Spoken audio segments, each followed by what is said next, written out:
What's up, guys? Alex Wallace here from Wallace Training Systems, and today I'm going to answer the question, how much muscle mass and strength you can expect to lose during the COVID-19 quarantine.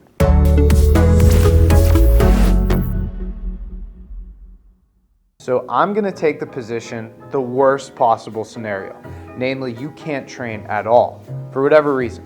So you can't do any body weight stuff, you can't do any resistance training whatsoever.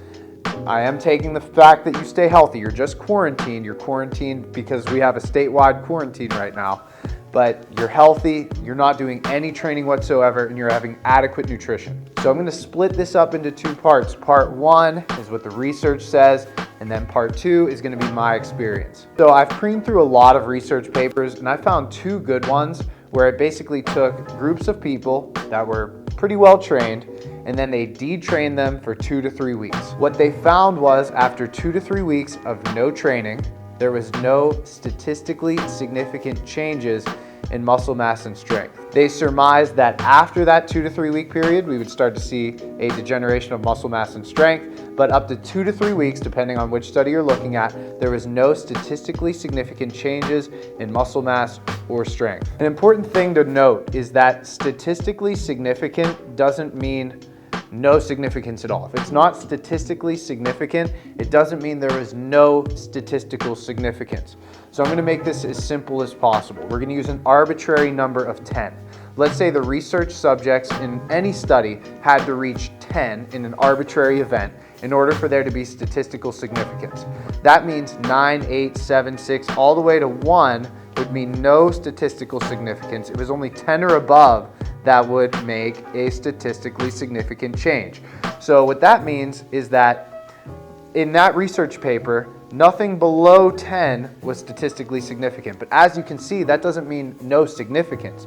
So that's an important thing to note. So the research suggests that after 2 to 3 weeks, you can start to lose muscle mass and strength. So depending on how long the quarantine will go, is how much muscle mass and strength you will lose. So 2 to 3 weeks seems to be the upper limit as the research suggests. But what's my experience? My experience is a little bit different. So I would say if you're in pretty good shape, you take your fitness relatively serious, I think 2 weeks is more or less that upper limit. Because I've had people leave for work or for vacation, or they got married and they were just out of the gym and out of training for 2 weeks.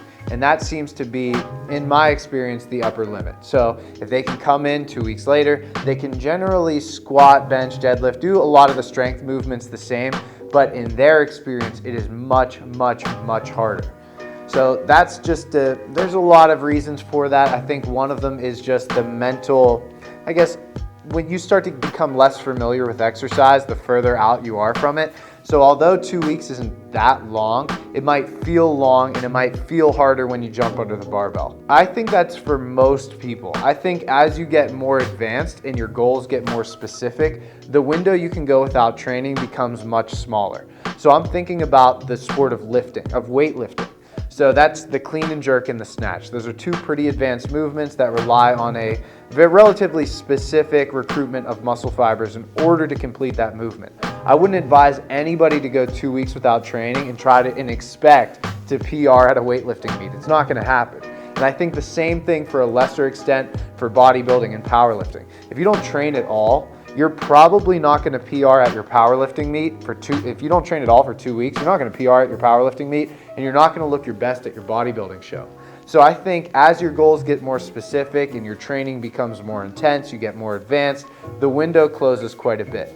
And I don't want to go on an aside, but as you're getting ready for an event, you want to make sure that you're not over fatigued either, because fatigue will mask strength and appropriate rest will reveal the strength that you've built over your training program. But that's a completely different topic. Again, guys, I took the absolute worst case scenario, namely you're not training at all. As we know, there's a million videos coming out on a daily basis of bodyweight exercises, and I tell you, you should definitely, absolutely look at these videos. I plan on putting some out myself, but there's a huge library of them. You definitely want to take advantage of that. Use these exercises. So in short, the research suggests that you could go 2 to 3 weeks without training, and then you start to lose muscle mass and strength. In my experience, I think for the person who takes their fitness relatively seriously, 2 weeks seems to be that upper limit, but as you get more advanced and your goals get more specific, the window starts to close. As always, guys, if you like the video, don't forget to like the video. If you're interested in seeing more of our content, make sure you subscribe. Again, I'm Alex Wallace from Wallace Training Systems, and as always, thank you for watching.